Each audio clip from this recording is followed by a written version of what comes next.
Evacuation and emergency shelters have been overwhelmed with people trying to help those in need. KTVU has sent photographer Justin Hagasog to Maui alongside reporter Gina Silva, who's with our sister station in Los Angeles. Gina joins us now live from Kahului. Gina, what's the latest? Well, this is one of the main shelters where people are also bringing a lot of donations. I want you to take a look at this line because it has been like this all day long. These are people who are coming by to drop off water, to drop off toiletries, paper towels, anything that's needed. Non-perishable food. And the Red Cross has set up the shelter here at the War Memorial Gym. This is where a lot of the people who lost everything in that devastating fire are coming here. As you know, you've seen all of those images. This region has been devastated. Those who've witnessed the destruction, they say it was just a raging inferno. And we have two people here who actually survived, had to run for their lives. Joanne, describe what happened.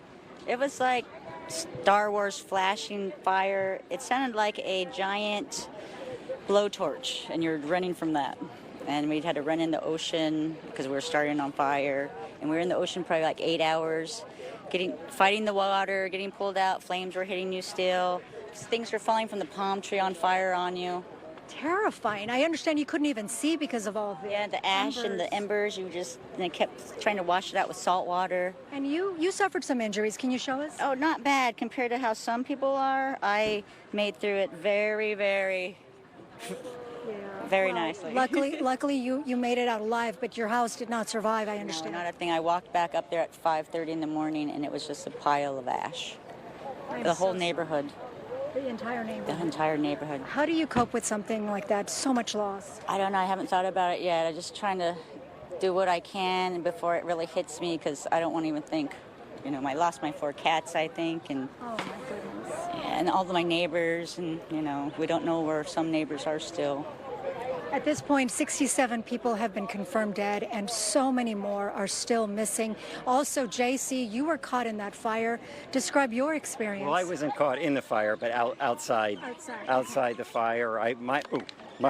My house is in the middle of Lahaina, so that was burned down. But I stand on the highway just north of town between Lahaina and Kaanapali, the only road where the tourists go. So I stand on the road representing the real church, heaven on earth here today, which is one community, one people, not a religion of Christianity.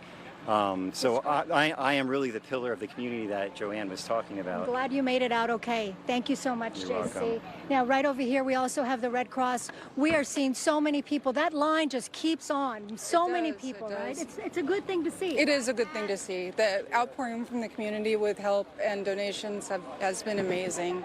And as has been the devastation on the island of Maui, and our hearts are grieving for those who have been lost, and we're doing what we can to take care of those who are here and at the shelters on the island.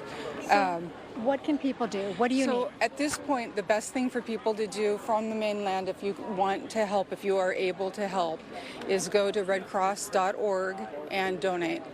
Cash donations will get used the fastest. They're the best thing to give at this point. They will get services to people who need them so desperately on this island the fastest. So that's redcross.org again. I know that, we have seen so many people. It's heartbreaking. People breaking down, hugging each other. Another person from the Red Cross. I know, sir, you have seen so much. What has hit you the most? It's difficult, isn't it?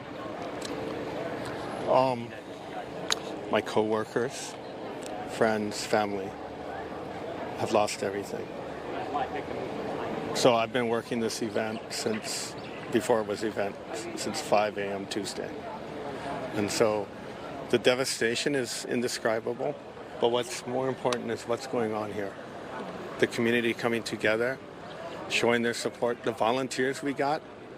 Red Cross alone, we have 1,400 signed up to support, and we have community partners Kokuin, we have a line around the block. It's of wonderful to see. Yeah. Yes. Thank you so much for speaking with us. Thank you so much. We're going to send it back to you guys in the studio, but you can see this line just keeps on coming. Yeah, people are coming together to help this community. I'll send it back to you guys in the studio. Overwhelming the amount of support that people are showing. We know that a lot of people have a spot in their hearts for the island of Maui, whether they have family there or just love to visit and spend time on Maui. Gina Silva there in Hawaii. Gina, thank you.